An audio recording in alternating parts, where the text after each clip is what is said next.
Hoy vamos a tratar el tema de Carlos Castaneda. Estamos en el aniversario de su partida. Él se fue en abril de 1998. Entonces, me parece apropiado tocar algunos aspectos de su obra y de su peculiar visión del chamanismo, así como del momento en que llegó esa visión, que fue un momento muy especial. Y para eso vamos a impartir 3 ponencias. La primera está dedicada a presentar el chamanismo de una manera más general y cómo fue que Carlos Castaneda entra en contacto con esa corriente de pensamiento. La segunda ponencia, que será el lunes que viene, es ya propiamente sobre los aportes que le hizo Carlos Castaneda al chamanismo. Sus doctrinas, sus enseñanzas, por decirlo de algún modo. La tercera ponencia va a estar más aterrizada en el nahualismo prehispánico, en el modo como entendían aquí en México antiguo el nahualismo. Por supuesto que hay mucho contacto entre la interpretación de Castaneda y el nahualismo prehispánico, pero eso todavía hay que deslindarlo, quedan muchas cosas por descubrir ahí. Me imagino que para la mayoría de ustedes Carlos Castaneda no necesita presentación. Para quienes no lo han leído, les recomiendo que lo lean porque es muy divertido, muy lleno de chistes y de cosas jocosas y además muy sabio. Carlos Castaneda fue un antropólogo de origen peruano que estudió en la Universidad de California, hizo su trabajo de campo en México, en el norte de México. Allí se encontró con tradiciones vivas que seguían manejando las plantas de poder, es decir, las plantas psicoactivas. Aquellos de ustedes que han probado las plantas psicoactivas saben que cuando una tradición tiene este elemento, esa tradición está viva, porque con independencia del sincretismo, con independencia de la pérdida de detalles culturales, con independencia de los cambios que se van produciendo con el tiempo, la planta sigue siendo la misma y sigue transmitiendo el mismo conocimiento. De manera que Carlos se encontró con una auténtica tradición chamánica de milenios de edad.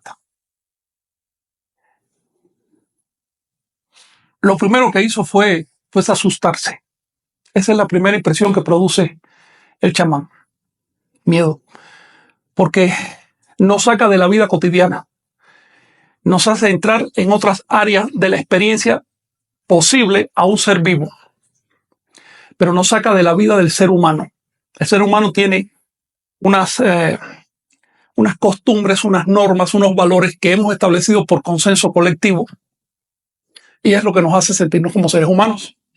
El chamán no vive con nada de eso. El chamán pasa por encima de todo eso. Un chamán es un ser perceptual. Es un ser que percibe. Y por lo tanto está estudiando el fenómeno de la percepción. Y en eso consiste el chamanismo. Ahora pónganse en el lugar de Carlos Castaneda. Yo lo entiendo bien porque estudié la misma carrera que él. La carrera de antropología básicamente es una religión, no es propiamente una ciencia. Es una religión donde los grandes maestros, las vacas sagradas de la antropología, te enseñan a creer ciertas cosas como si fueran verdades absolutas. Y además te enseñan a no mirar en ciertos cajones, en ciertas gavetas de la realidad, porque no le convienen a la antropología, vamos a decir, oficial. Sí hay una antropología oficial. Sí, hay una antropología que se hace en las academias, una antropología que lleva entre 50 y 100 años de atraso con respecto a la antropología verdadera, que es la que hacen los rebeldes, los disidentes. Hay una antropología oficial que puede pasar años investigando un fenómeno como el uso del peyote entre las tribus del norte de México, pero no se atreve a probar un peyote. Es una antropología que habla de oídas y que no es capaz de distinguir las metáforas, no es capaz de deslindar cuando el informante nativo te está siendo honesto y te está transmitiendo un dato cierto o se está burlando de ti. Es una antropología que no es capaz de distinguir una práctica de conciencia de una práctica ritual, que es una cosa muy diferente. Carlos Castaneda llegó con ese bagaje en su mente y por lo tanto pensó que le iba a ser fácil porque un tipo ilustrado en un medio rural donde no había ni educación, un tipo además con unos valores civilizados, modernos, con unos nativos que se dedicaban a comer plantas psicoactivas. Hombre, claro que iba a ser fácil el estudio. y se encontró desde el primer momento con seres humanos. Ese fue su primer desconcierto. Se trataba de seres humanos, no de los nativos que él iba a buscar. Se trataba de seres con los mismos problemas y con las mismas realizaciones que cualquier otro ser humano, para empezar. Pero además, algunos de esos seres humanos tenían un dominio de la conciencia y de la percepción fuera de lo común. Por lo tanto, desde el primer momento él se sintió hipnotizado. Esta es una de las características que genera el chamán. La fascinación, no en un sentido superficial, sino en un sentido profundo. Entonces Carlos Castaneda trató de interpretar esa información que estaba recibiendo a la luz de los estudios previos que había hecho. A eso le dedicó un primer libro llamado Las enseñanzas de Don Juan. Y chocaba siempre, el modelo teórico chocaba con la realidad, es decir, el modelo teórico no era capaz de describir la realidad. En este punto, él tuvo que tomar una decisión. A este punto han llegado muchos antropólogos, muchos. Recuerdo, por ejemplo, una antropóloga que dedicó bastante tiempo a estudiar los sueños entre cierta comunidad del sur de México. Le hablaron probablemente muchas veces del ensueño, es decir, del dominio de los sueños. Pero como era un conocimiento de nativos, nunca intentó dominar sus propios sueños. Así que no entendió lo que le estaban diciendo, solo hizo un registro de datos fríos. Perdió lo esencial, obviamente. Así que a ese punto han llegado muchos antropólogos y la mayoría escoge no comprometerse. Carlos Castaneda era diferente, tenía otra fibra. Dijo, para empezar, yo no soy el antropólogo con un título que viene aquí a estudiar insectos. No, no es así. Solo soy un ser humano que quiere saber. Y estos que estoy mirando son seres humanos que saben, o por lo menos que tienen una tradición diferente de la mía y muy antigua. Tengo que ser suficientemente humilde como para callar mi mente y escuchar lo que me quieren decir.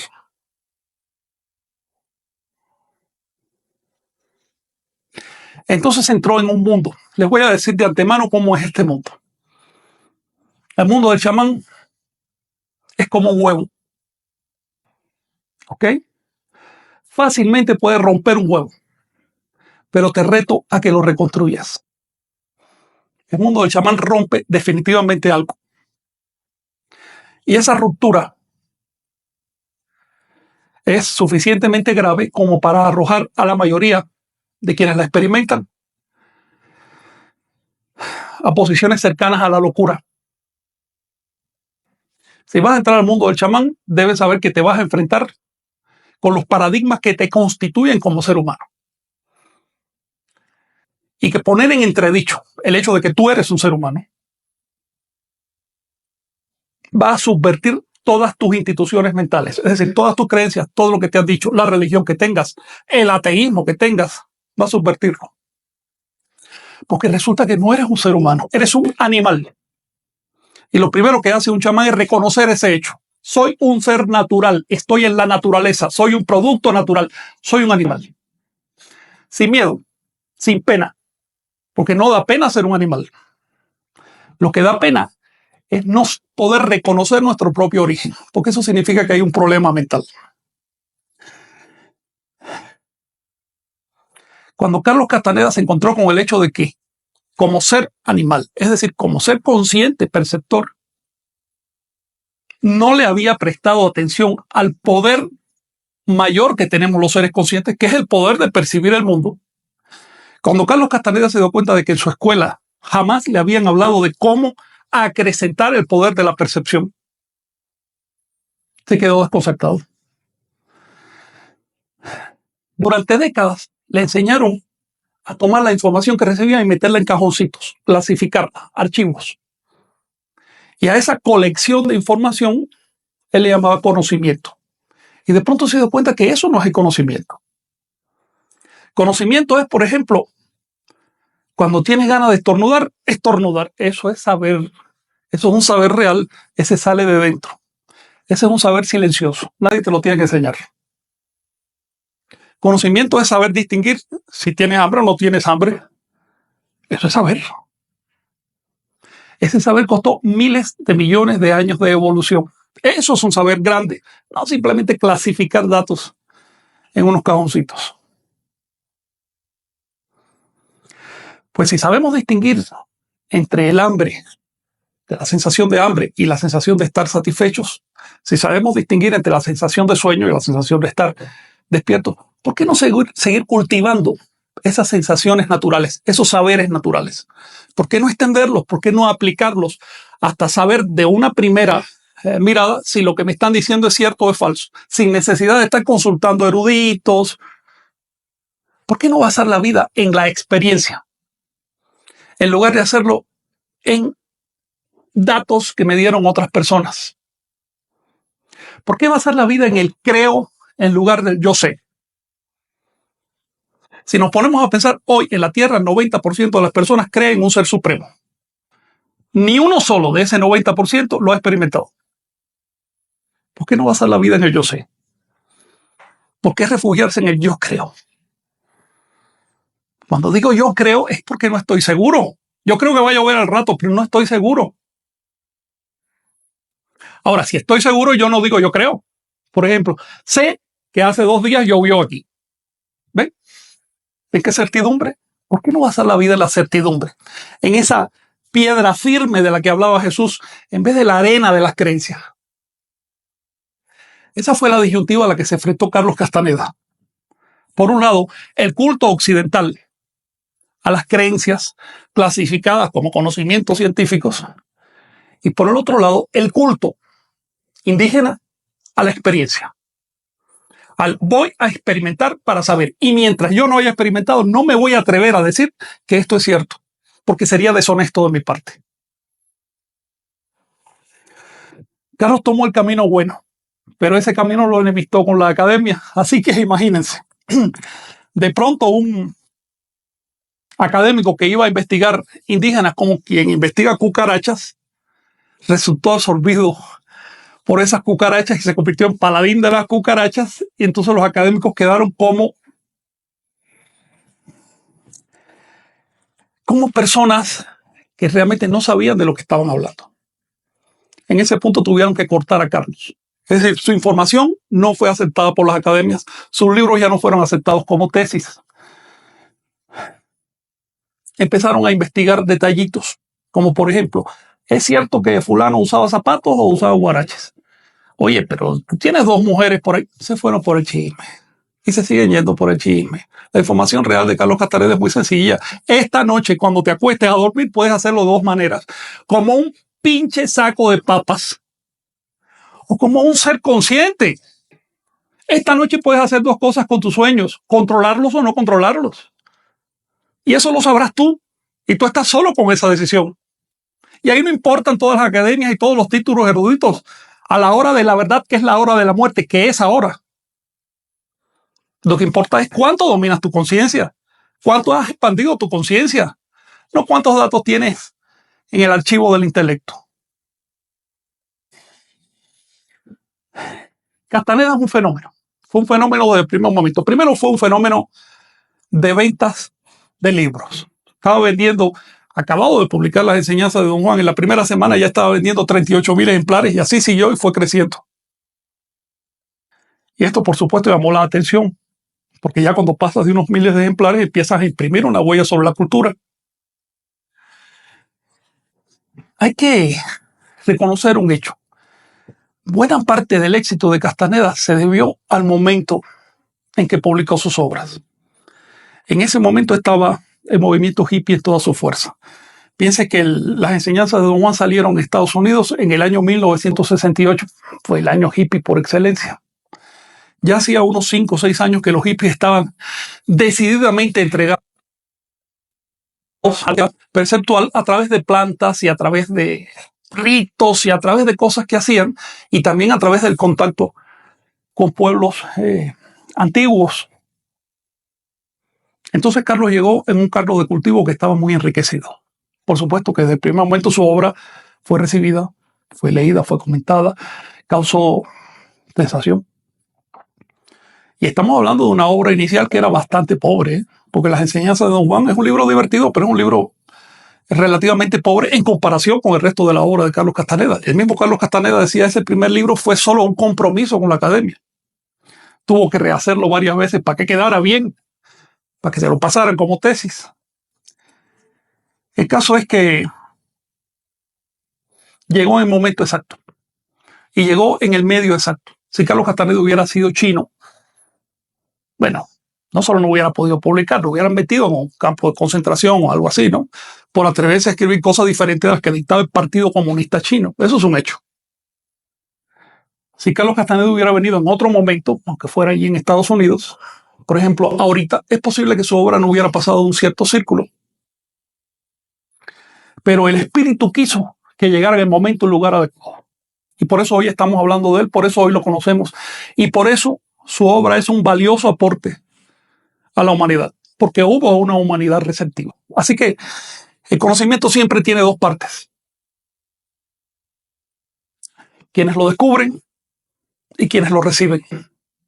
Y esas dos partes forman parte del mismo espíritu. Son como dos polos del mismo espíritu. Sin esos dos polos no se produce el milagro del saber.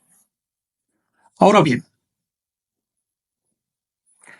el fenómeno Carlos Castaneda no solo puso en tela de juicio los procedimientos y los saberes de la antropología y de las academias, sino también los saberes tradicionales de los grupos místicos, de los maestros, de los guruses.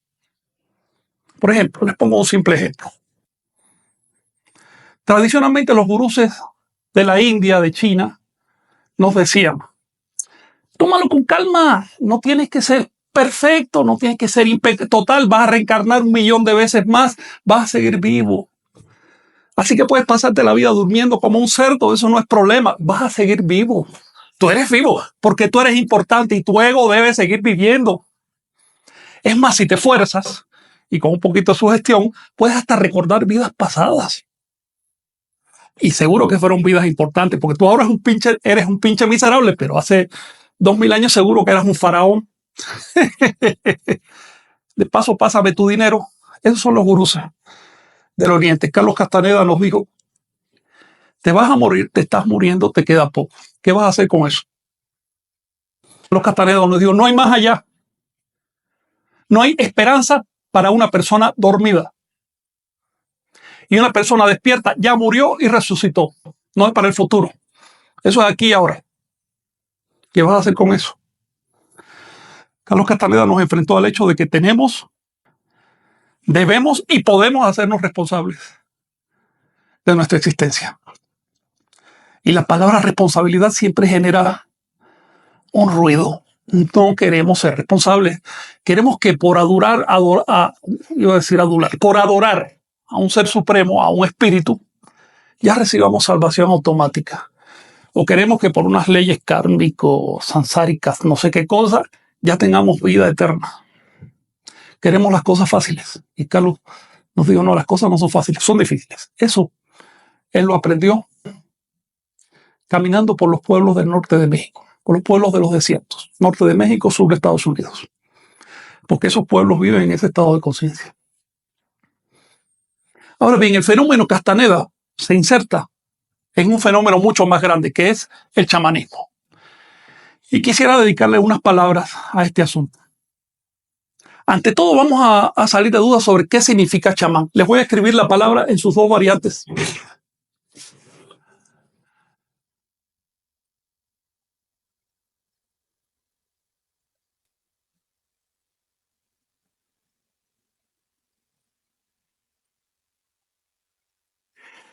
Hoy se dice chamán con CH, pero el término original es de la raíz sham. Es un término muy antiguo, muy antiguo. Es de una lengua llamada prácrito, que hubo en la India hace unos 6.000 años. Después pasó a otras lenguas hindúes sagradas, lenguas religiosas como el sánscrito y el pali en particular. El pali es la lengua en que se hicieron las escrituras budistas. La primera vez que se escribe en un texto literario la palabra chamán es en un libro llamado Dhammapada.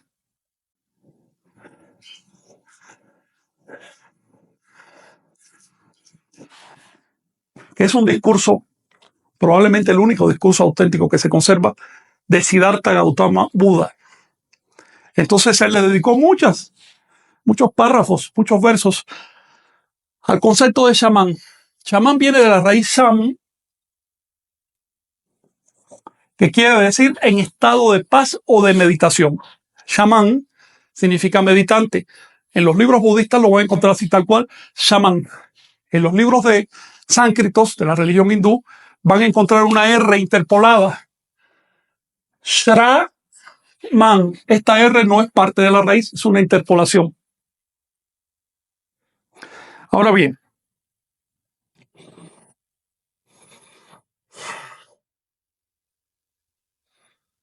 hacia el siglo V a.C., los monjes budistas comenzaron a migrar al norte de Asia.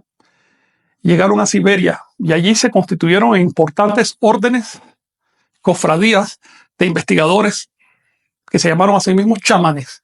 En el primer momento, decir chamán significaba practicante de conciencia. Soy un meditante.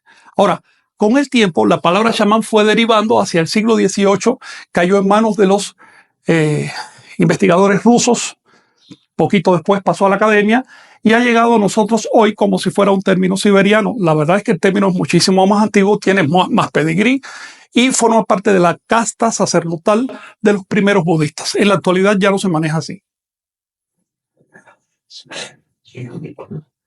¿Por qué chamán significa meditante? Bueno, ¿qué quiere decir meditante? Meditante significa una persona que calla su mente, una persona que puede callar su mente. Fíjense que la mente se puede callar por un accidente, en el que nos dormimos, porque nos morimos, eso calla eficientemente la mente. Así que el arte no está en simplemente no tener mente, sino en tenerla y dominarla. Cuando la mente se domina, uno puede estar gritando, cantando, hablando, haciendo lo que sea desde un estado de silencio. Así que callar la mente no significa cero emisión de pensamientos y palabras. Significa emisión controlada de pensamientos y palabras. Significa, en la medida de lo posible, controlar el proceso mental. Eso es callar la mente. Y eso es meditación. Y ese es el ejercicio básico de un chamán. Un chamán que no puede dominar el flujo mental va a confundir las esencias con las apariencias, va a confundir las metáforas y va a terminar con un desastre, con una interpretación desastrosa del mundo. Esto sobre todo es válido cuando tratamos con enseñanzas fuera de lo común. Por ejemplo, en el mundo cotidiano nosotros aceptamos una serie de reglas o de leyes. Si te dicen que todo efecto tiene una causa, eso es por algo. Nacimos aquí por algo. Nos conocimos por algo. Esas son experiencias cotidianas. En la experiencia del día a día, generalmente todo efecto tiene una causa. Pero en la experiencia chamánica no. Si vas a tratar con la libertad, tienes que atreverte a parar las causas. Si vas a tratar con la eternidad, tienes que atreverte a salir de esa dicotomía, de esa dualidad, en la que todo es mecánico. Y después de una cosa viene mecánicamente otra. Tienes que atreverte a tratar con el mundo de la conciencia. Y para un chamán, conciencia es deliberación, conciencia es voluntad. Por eso los mitos nos dicen que al principio los dioses, entiéndase los chamanes, decidieron crear el mundo. Lo crearon porque quisieron, no porque hubo una causa previa que les dijo tienes que hacer esto, porque entonces no habría habido libertad. Lo crearon simplemente porque quisieron y lo crearon de la nada, no de la causa previa. Solo atreviéndote a enfrentar la magia de la percepción que nace de la nada, que nace de la naturaleza del vacío, puedes atreverte a plantearte algo tan osado como la libertad total, que es el objeto de un chamán. Esta digresión se las pongo para ejemplificar en modo tan diferente como piensan los chamanes, y por lo tanto el cuidado que hay que tener al meterse en la senda del chamán, porque si aplicas criterios ordinarios o cotidianos a las experiencias que está teniendo el chamán, vas a terminar esquizoide o vas a terminar suicida. Este es un camino serio. Es más serio que tocar un cable pelado, porque el cable pelado te pone en contacto con una pequeña cantidad de energía, pero a través de la senda del chamán tú vas a contactar con la fuente de toda la energía del universo. Es decir, con la fuente de tu propio ser, con aquello que te dio origen. Y de eso hablaremos un poquito, pero no en este encuentro. Ahora bien, una vez que la palabra chamán llegó a Europa, primero a los exploradores, después los historiadores, más tarde surgió la ciencia antropológica, los antropólogos rusos primero y después del resto de Europa, franceses sobre todo, acogieron gozosos esa palabra y dijeron, hemos descubierto una nueva categoría de ser humano, los chamanes. Y empezaron a publicar obras muy eruditas sobre cómo eran los chamanes. En estas obras decían, mira, los chamanes son seres que se visten de cuero y usan los pelos por fuera y están muy extravagantes. Además se ponen collares como de garras de oso y agitan maracas. Esos son los chamanes. Y nunca falta un disque aprendiz de chamán que se compra unas garras de oso, se hace un collarito, usa caracoles y piensa que ya es chamán. En otras palabras, hubo un fenómeno de confusión. Se confundió la forma externa de estos chamanes de Siberia con el chamanismo en sí. Si estos chamanes de Siberia no hubieran vivido en Siberia, donde es necesario vestirse de cuero y donde las costumbres son así y así, sino que hubieran vivido, digamos, en medio de París, habrían sido muy diferentes. Habrían usado una levita, una corbata si se usaba en esa época, un sombrero. ¿Ven? Porque resulta que el chamán no es el traje, el hábito no hace al monje. El chamán no son las maracas que use o los instrumentos musicales. El chamán no es la fórmula cultural que use para hipnotizar a su prójimo. Chamán es el experimentador de conciencia. Chamanismo es el camino para entender qué es la percepción. Y cuando entiendes qué es la percepción, solo te queda una vía racional para tratar con ella, su acrecentamiento. Así que saber es comprometerse.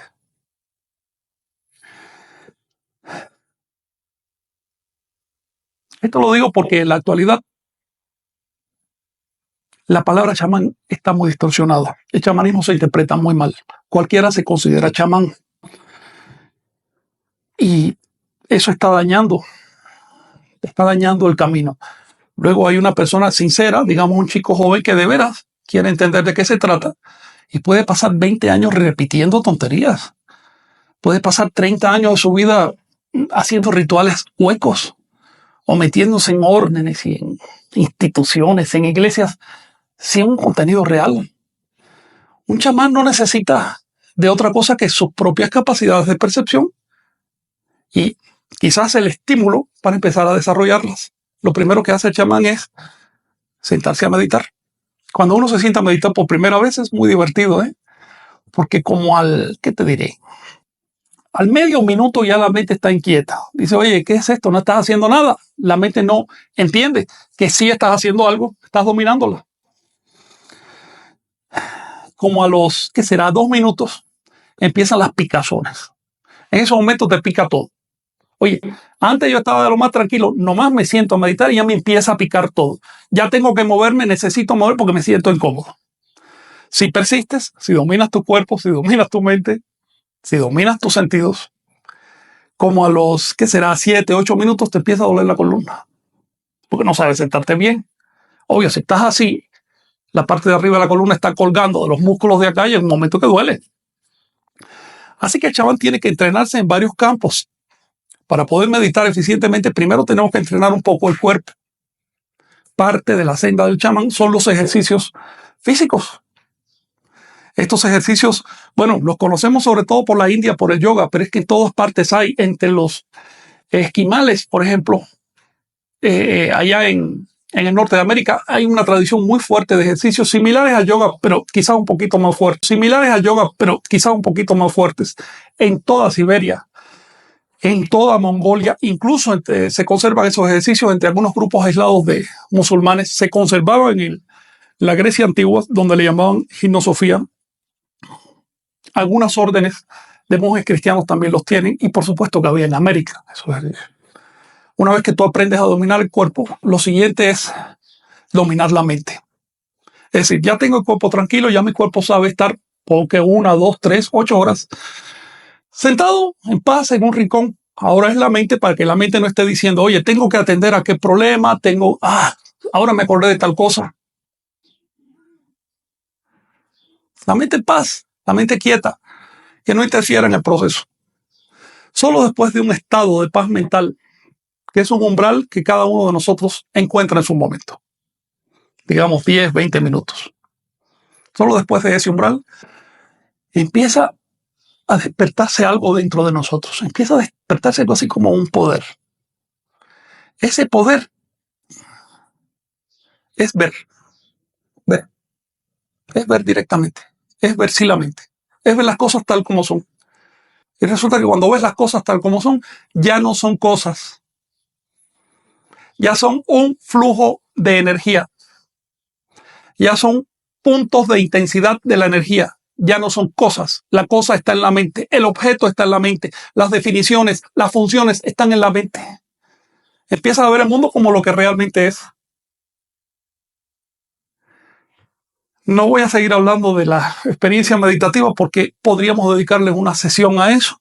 Y me gustaría hacerlo a través de las enseñanzas de la toltequidad, porque los practicantes toltecas desde hace milenios encontraron soluciones propias para la meditación. Y ese no es el tema de hoy. Solo quería plantearles de una manera muy general en qué consiste el chamanismo, cómo fue mal interpretado en Europa, cómo dio origen a una creencia moderna que es el chamán maraquero.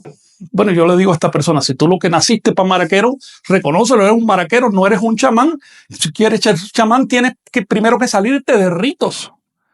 Ya después que te salgas de todos los ritos y de todas las creencias y de todas esas tonterías que nos vienen de las religiones, ya después tú sabrás qué elementos escoges. Si es que vas a trabajar con el prójimo. Otro tema que me gustaría tocar muy brevemente es la asociación que se hace entre el chamán y el curandero. Por lo general, pensamos, este chamán, este curandero. Quiero curarme fuera de la medicina moderna, me voy con el chamán. Tal parece que todos los chamanes son curanderos, todos los curanderos son chamanes. Resulta que no es así. Un chamán puede ser curandero, si quiere. Puede ser médico, si estudia la profesión. Puede ser literato, puede ser barrendero, puede construir casas, puede hacer lo que le dé su gana. El chamanismo no tiene que ver con otras profesiones. Y lo contrario. Un curandero, por el hecho de que use plantas o que haga cosas que parezcan chamánicas, no necesariamente tiene que ser un chamán. ¿Cuántas veces hemos oído hablar de curanderos que hasta matan a sus víctimas en lugar de curarlas? Porque son falsos. Ni siquiera eran curanderos. ¿Qué van a hacer chamanes? Una de las cosas que desconcertaron a Carlos Castaneda ya cuando empezó a conocer un poco más a sus informantes nativos es que todos eran personas cultas. Así que él los veía vestidos de manta y con guaraches y dijo, pues esta gente no sabrá ni escribir su nombre. Tenían carreras. Porque eran personas que se daban dignidad a sí mismos. Y por lo tanto, vencían las circunstancias y fueron a estudiar. Y compraban libros y tenían carreras. Manejaban varias lenguas. Eran personas que sabían, por ejemplo, de filosofía occidental. No eran estos indiecitos que él había ido a investigar. Encontró que su objeto de estudio evolucionaba, cambiaba, empezaba a crecer. Y ya resultaba difícil de manejar. Bueno, a mí me es muy cómodo un informante nativo que analfabeto, ¿ves? Cuya visión del mundo se limita a su aldea. Eso es muy cómodo, eso yo lo puedo estudiar cómodamente. Pero un individuo que sabe más que yo de filosofía, que ha viajado por todo el mundo, que probablemente es más rico que yo, que además me está estudiando a mí con una mirada, eso es más difícil. ¿Ven?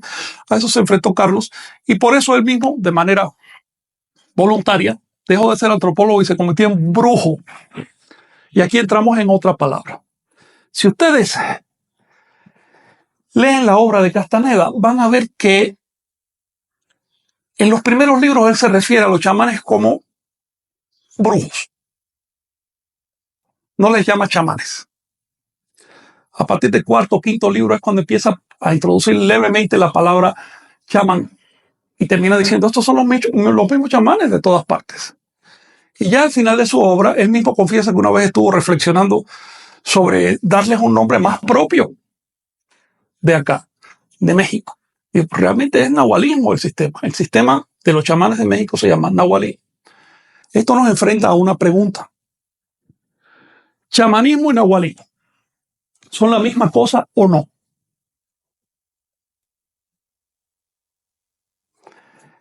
Y esa pregunta tiene dos respuestas, sí y no.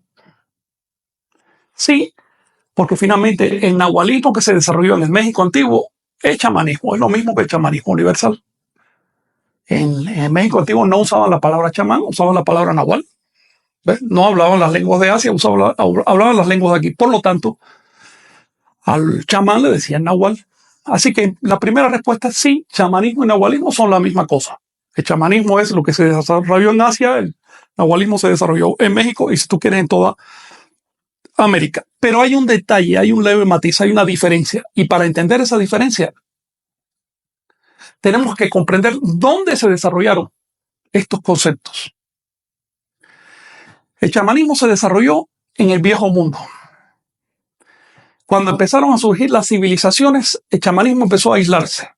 Se fue reduciendo a las selvas, los desiertos y las montañas. Así que en el medio de las grandes ciudades, en el medio de la civilización, ya no había chamanes. Para encontrar un chamán tenía uno que viajar lejos, irse fuera de la civilización. Eso pasó en el Viejo Mundo. Pero en el Nuevo Mundo, en América, si le podemos llamar nuevo, fue un proceso diferente. A medida que surgían las civilizaciones en México y Perú, los chamanes se fueron integrando y se convirtieron en una casta sacerdotal. ¿Y qué pasa cuando el chamanismo se pone en contacto con la civilización? ¿En qué consiste la civilización? ¿Qué es una civilización? Aquí tenemos un pueblo que tiene un determinado grado de cultura, pero todavía no está civilizado. De pronto hace algo y empieza a civilizarse. ¿Qué es lo que hizo ese pueblo? Cultura es el contenido y civilización la forma. Civilización es la organización de la cultura. Así que cuando este pueblo llegó a una cierta densidad demográfica, física o psíquica, y dijo, necesitamos organizar los elementos de nuestra cultura. Por ejemplo, vamos a seguir haciendo nuestras casas, pero ya no las vamos a poner al azar, donde nos dé la gana, sino a lo largo de una calle. Bien, ahora no se trata de que en cada casa, en cada familia haya su propia ley. No, vamos a tener una ley para todos. Vamos a normalizar la lengua, porque si ahí la conjuga, podemos estar discutiendo por nada. Vamos a normalizar las instituciones religiosas. Resulta que ya los caprichos de un fulano no pueden imponerse a los demás. Hay que racionalizar todo esto. Ese es el proceso de civilización, el proceso de organización de los elementos de la cultura. La civilización produce instituciones, es decir, fórmulas para resolver los dilemas de la cultura que son aplicables para todos. Fórmulas institucionales, incluso pueden llegar a ser fórmulas legales, es decir, fórmulas coercitivas. Tienes que cumplirlo porque sí, como por ejemplo el código de tránsito de las calles. Eso tienes que cumplirlo ya. Y todos lo aceptamos porque sabemos que eso ennoblece la vida, nos la hace más cómoda también. Ahora bien, cuando los chamanes se encontraron con un proceso de civilización en el cual ya no se trataba de, me dijo mi abuelo que no es lo que te dijo tu abuelo. Tienes que demostrar. Los chamanes de México y Perú entraron en un proceso de validación de sus enseñanzas ancestrales. Carlos Castaneda distingue el estado anterior como los antiguos videntes y lo que vino después como los nuevos videntes. Los nuevos videntes empezaron a validar sus enseñanzas ancestrales. Esto les produjo un shock a los chamanes, porque durante miles de años ellos habían heredado fórmulas para hacer ciertas cosas. Por ejemplo, si yo quiero entrar en determinado mundo de percepción para comprender cómo se mueve el universo, tengo que ayunar tantos días, vestirme de tal forma, tal color, usar tal instrumento musical, recitar tales mantras, cosas así. De pronto los chamanes se dieron cuenta que todo, todo eso era el ropaje, que el ejercicio real era otro y yo puedo descarnarlo, puedo quitarle todo ese ropaje cultural y remitirme únicamente a la esencia de la enseñanza. En ese momento surgió el nahualismo. El nahualismo es chamanismo verificado, chamanismo aterrizado, chamanismo a través del reto de la civilización, chamanismo sistemático. El nahualismo es una ciencia. El nahualismo no es algo empírico. El nahualismo tenía escuelas, maestros, tenía algo así como unos monasterios llamados calmecacs, donde iban los estudiantes y estaban 20 años estudiando, y los que no daban la talla regresaban para su casa a hacer otros oficios. El chamanismo era una ciencia, porque trataba con el modo científico de desarrollar la percepción. El nahualismo en particular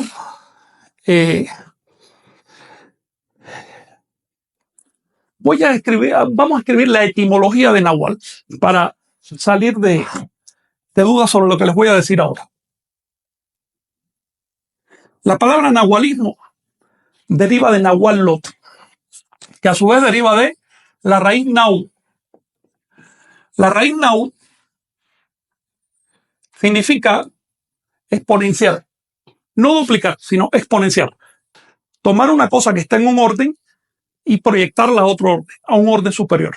Exponenciarla. Por ejemplo, si yo tomo el número 2 y lo exponencio al cuadrado, este es el primer exponente, eso es igual a 4. Por eso es que la raíz Nau le da nombre al número 4 en Nahui. 4. Pero también le da nombre al Nahual, que en Nahua se dice Nahuali. Este sufijo li es un sufijo sustantivo únicamente. La raíz propiamente es Nahual, que quiere decir la persona que se exponencia, la persona que hace consigo misma lo que ha hecho el número 2 al elevarse al cuadrado. Y si se puede, a otros exponentes. Pero por lo menos el Nahual mínimo se desdobla a sí mismo. A ese doble también le llamaban Oxe, que quiere decir el otro. El Nahual tiene conciencia de existir en dos ámbitos a la vez. El Nahual es el mismo y el otro. Por lo tanto, es el Nahuali. Es el doble, el exponenciado. Ahora, cuando a todo esto le sumamos el sufijo yotl, que en este caso se arrastra como L, se forma el término nahualotl, que quiere decir nahualismo. El nahualismo es entonces el arte de exponenciarse, o si lo quieren decir más simplemente, el arte de duplicarse. Fíjense que, ¿qué es el otro? ¿Qué es el nahual? ¿Cómo se duplica un nahual? ¿Qué es lo que hace un nahual para duplicarse? Ya les mencioné brevemente de qué se trata el arte del nahual. Esta noche, recuerden, ustedes pueden hacer dos cosas con su propia percepción. Se lanzan a dormir a lo tonto, o aprovechan su momento, aprovechan ese espacio y aprenden a ser conscientes de sus sueños. Esto se consigue mediante una tarea. Se los voy a adelantar de una manera muy sencilla. Carlos Castaneda proponía la tarea más vieja del mundo. Es esa tarea que aparece en las paredes de las cavernas paleolíticas, donde vemos tantas manos representadas. Cuando te duermas esta noche, búscate las manos, míratelas. Mírate las manos cuando te duermas esta noche.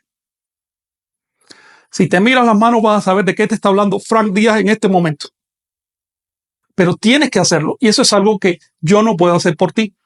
Mírate las manos esta noche cuando estés dormido. Tienes una de dos: poder hacerlo o no poder hacerlo. No me digas que no te interesa, porque si no lo has hecho todavía no puedes saber si te interesa o no. Tienes una de dos. Para poder hacerlo, que seguramente que puedes, solo basta con que te des una orden firme y que te dispongas durante toda la noche a recordar esa orden. Entonces vas a ver cómo tu sueño se transforma. Más adelante te vas a preguntar, en medio de ese sueño dominado, en medio de ese sueño transformado, ¿quién soy yo? Y vas a ver que tú no eres el ser humano común y corriente. Te lo voy a demostrar. El ser humano común y corriente no puede volar por sí mismo. En cambio, si tú estás en ese sueño transformado, ya después de verte las manos dices, voy a volar y vuelas. Así que no eres el ser humano común y corriente, eres el Nahual. Nahual es el nombre que le damos al sujeto de la experiencia onírica. Es un error, es un equívoco pensar que el Nahual es otro que anda por allá. Es siempre uno. Siempre es uno, siempre soy yo, siempre es el sujeto de la experiencia. Si en este momento me considero la experiencia vigílica, común, cotidiana, entonces soy el tonal. Si en este momento me doy cuenta que estoy ensoñando, pues soy el Nahual. De eso se trata el nahualismo. No perder de vista ese detalle, que depende de mí y de mi interés y de mi capacidad, de mi voluntad. Así que el nahualismo también se puede definir como el camino de desarrollo de la voluntad. Voy a dejarlo aquí ahora, por si tienen alguna pregunta, algo que comentar. Sí. Sí, déjame.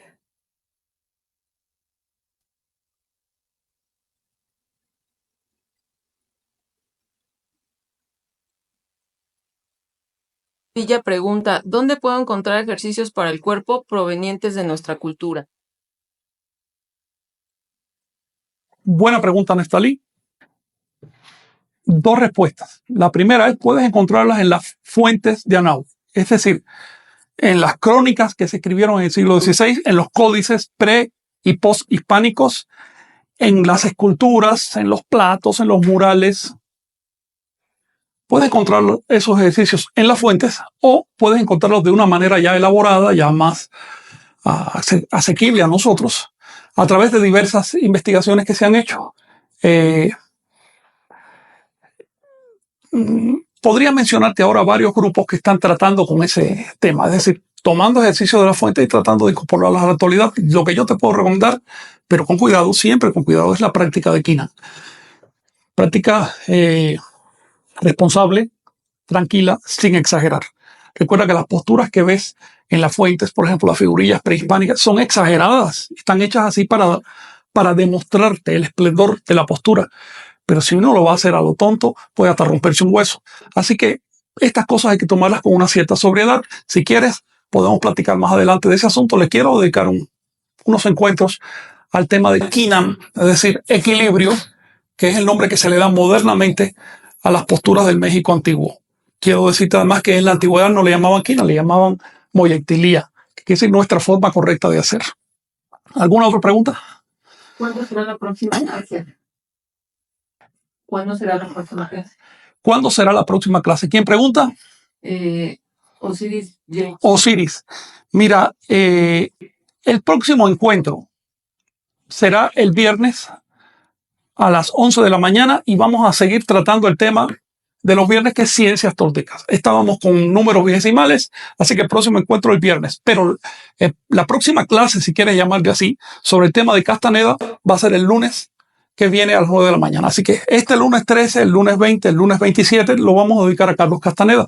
Si ustedes quieren, después seguimos trabajando también los lunes con otros temas, pero ya no de castanedismo, sino de toltequidad y de las cosas del México antiguo. Sí. Pablo Estrella pregunta, ¿qué técnicas meditativas o alternas a estas podemos utilizar? Pablo, la meditación básicamente es una, y se trata de callar la mente. Callar la mente no es fingir que la estamos callando, tampoco es darnos la orden de callar la mente. Callar la mente es algo que no sale de aquí, sale de aquí, de la zona del ombligo. Así que ese intento de callar la mente sale de aquí y uno lo siente. Puedes meditar o puedes estar en un estado meditativo, hagas lo que hagas, incluso si estás hablando. Por lo tanto, vamos a olvidarnos de la meditación esta de sentados en un rincón y dados de las manos y diciendo mantras. Eso es folclore. Te recomiendo que medites ahorita, en este mismo momento, que sigas meditando el resto del día. Si aplicas ese estado de silencio a tu sueño, vas a ensoñar inevitablemente. Ahora, para entrarle a la meditación, hay técnicas. Yo te recomiendo las técnicas toltecas porque son muy descarnadas, muy simples y van directo a lo que hace falta. No se regodean con temas religiosos y demás. Yo la verdad aprendí varios sistemas meditativos de Asia. Eran buenos, pero como que demasiado impregnados de religiosidad. Y luego de una hora de meditación me pasaba media hora en cuestiones diferentes, en cuestiones religiosas. Y hay que saber distinguir estas cosas. ¿Alguna cuestión más? A ver. Y preguntan si ¿Quién? puedes dar clases de sueño lúcido, que si puedes compartir alguna técnica de ensueño. ¿Quién pregunta eso? Es Osiris también. Ah, muy bien. Osiris y Renato. Miren, las auténticas clases de ensueño las recibimos en sueño. Así que hablar del ensueño en la vigilia es tan equívoco como hacer un libro sobre el uso de plantas psicoactivas por los nativos sin haber probado una planta. Yo te recomiendo tratar de ensoñar desde esta misma noche y entonces eventualmente nos vamos a encontrar y por ahí va a seguir la lección, pero ya no con ejemplos, sino con demostraciones prácticas. Ahora, como al principio puede dar un cierto trabajo, hay personas que ensueñan el mismo día, otros, como me pasó a mí, tienen que esperar hasta 4 años de intentos. Pues sí se valen algunas clases, se valen algunos encuentros. Si quieren, le podemos dedicar tiempo a este asunto. Es más, me quiero comprometer. Terminando el ciclo de Carlos Castaneda, vamos a, si ustedes quieren, vamos a comenzar un ciclo sobre técnicas toltecas tomadas de fuentes prehispánicas. Y entre ellas el ensueño. Vamos a tratar varias. La recapitulación, la meditación, el ensueño, el acecho y tal vez alguna otra. Ok, aquí Claudia pregunta, ¿las culturas celtas egipcias también eran chamanes o eso se considera magia? ¿Jesús era un chamán o también tenía prácticas sofisticadas? Bueno, Órale, 2 preguntas tremendas de Claudia. Sí, Jesús era un chamán, obviamente. Jesús, Buda, que sacó a Zoroastro, eran chamanes. Después el pueblo los convierte en figuras religiosas, empiezan a adorarlos o más bien a adularlos para obtener favores y cosas. Pero eso no tiene nada que ver con la vida. Jesús estaría avergonzado de ver cómo lo adoran hoy. Esa es la primera respuesta. Era chamán porque por supuesto se dedicaba a las prácticas chamánicas. Las prácticas chamánicas tienen que ver con uno mismo. Jesús se fue 40 días a un desierto y luchó contra su propio demonio. Y de alguna manera lo derrotó. Eso es una práctica chamánica. 40 días solo en el desierto, sin mochila. ¿Ok? Nada dice con el teléfono y con un retrete de plástico portátil. No, nada de eso. En esa época era duro y sigue siendo igual de duro. Gracias a ese tipo de prácticas se consiguió el estado crístico. Por supuesto, si no tenemos condiciones o fuerza física para una práctica tan dura, hay otras. Ahora, los celtas, los egipcios, los chinos, todos los pueblos de la tierra, todos, incluso las culturas más desorganizadas, han tenido chamanismo. El chamanismo no es un producto de la civilización, tampoco es un producto de la cultura. Como veremos la semana que viene, el lunes que viene, el chamanismo es un producto biológico. El chamanismo es una respuesta biológica. Por lo tanto, surgió incluso antes que nuestra propia especie. Ya había chamanes en la Tierra cuando aún no había Homo sapiens. Y eso no es que lo diga yo, es que eso se puede probar por una serie de objetos y de dibujos y cosas que han aparecido. ¿Alguna cuestión? Dice aquí Hugo Muñoz, ¿es posible decir que el ensueño es de las enseñanzas más grandes de Castaneda o se tiene que conjugar el ensueño con otras técnicas, así como los toltecas? Carlos Castaneda lo dijo así. Bueno, él lo pone en boca de Don Juan. Don Juan dijo así. El ensueño es la marca del chamán. Ensueñas, eres chamán. No ensueñas, no eres chamán. Es así de sencillo. Ahora, no hay que quedarse atorado con la palabra ensueño. Ensueño, de hecho, es una mala palabra, porque nos hace pensar que es una práctica reservada para cuando uno está dormido. No es así. Ensueño no es el arte de dormir. Ensueño es el arte de despertar. Y el mejor momento para despertar es siempre ahora. Así que, un modo mejor de describirlo, el sueño es el arte de estar aquí y ahora. El ensueño. Ahora bien, ¿por qué se le llama ensueño? Porque es más fácil empezar a ensoñar cuando uno está dormido. Si uno ensueña estando en lo que consideramos vigilia, el resultado puede ser grave para la mente. Así que es mejor empezar cuando uno está dormido y ahí tienes el chance, tienes la oportunidad de, si la cosa se pone rara, despertarte y ya sales del ensueño. Carolina pregunta si harán clases online de Kina. Bueno, vamos a intentarlo. Sí. Carolina, vamos a intentar hacer clases online de Keenan. Realmente depende de ciertas condiciones que vamos a tratar de incorporar. Yo mismo no puedo hacerlas, por lo menos en un grado intensivo, por cuestiones de salud, pero voy a hacer hasta donde pueda y tengo algunos aprendices que sí lo hacen muy bien, lo hacen mucho mejor que yo. Entonces, a ver si podemos hacer algo. Dice Carlos Domínguez, ¿por qué no puedo seguir viendo mis manos en sueño? Y Carlos puede seguirlas viendo. Lo que pasa es que, mira, te voy a contar algo que me pasó a mí cuando empecé a soñar. Me estuve viendo las manos la primera vez, me sentí tan bien que a la otra noche quería otra vez y así. Estuve viéndolas como un año entero y alguien se me acercó en el sueño y me dijo, oye, ¿por qué esa obsesión de ver las manos solo para tomar un contacto? Pero ya después no tienes que seguírtelas viendo. Es simplemente darte cuenta de que estás consciente de que eres tú, que estás en un espacio de deliberación y que puedes hacer lo que quieras. Luego, las manos son solo un subterfugio. Podemos ver lo que nos dé la gana, cualquier otra cosa. Lo que pasa es que las manos están cerca, son más fáciles. Vamos a tocar este tema específico cuando tratemos el ensueño y les voy a proponer hacer un ejercicio de ensueño colectivo online. ¿Algo más? Sí, permítame. Mauricio, ¿puedes compartir prácticas para detener el mundo y el conocimiento consciente del sueño, el arte de ensoñar, como le llama Carlos?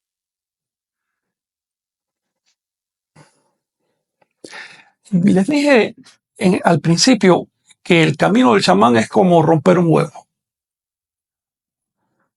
Tienes que ser muy deliberado a la hora de romper un huevo. Tienes que ver, ya no se va a volver a amar. En otras palabras, estás haciendo algo definitivo.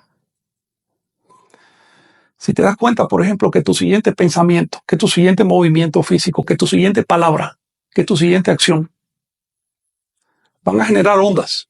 Y esas ondas van a ir más allá de la atmósfera terrestre, van a seguir transmitiéndose por el espacio y van a estar eternamente moviéndose. Si te das cuenta que estás en permanente contacto con la eternidad, probablemente eso te dé la sacudida necesaria como para hacerte consciente y volitivo, como para saber que debes hacer lo que debes hacer, no otra cosa, como para escoger tu camino. Ese es el arte de chamán, ¿sí? Pregunta, ¿es condición necesaria ser acechador y ensoñador, es decir, ambos? Mira, si vamos a dividir, que esto es una cuestión más teórica que práctica, si vamos a dividir nuestra experiencia consciente en tonal y nahual, entonces, en el nahual, aplicar esa atención produce ensueño. En el tonal, produce acecho. Es la misma cosa. Acecho y ensueño son dos caras de la misma moneda. Todo depende de dónde consideres tú que estás viviendo en este momento. Si estás en el tonal, lo que se espera de ti es que aprendas a acechar el tonal. Porque si no acechas el tonal, te van a acechar a ti. Obviamente, es tan simple como eso. Es una ley que aprendieron los primeros unicelulares para sobrevivir. Es una ley, es un conocimiento que viene de la naturaleza. Por otro lado, si sabes o si te consideras en este momento en el nahual, si te consideras en un ensueño, y para eso tienes que probarlo. Entonces, lo que se cumple contigo son las leyes del nahual y el nahual resulta que tiene una sola ley, busca la libertad.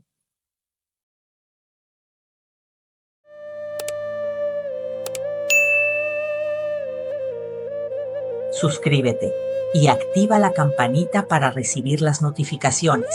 Así no te perderás ningún video.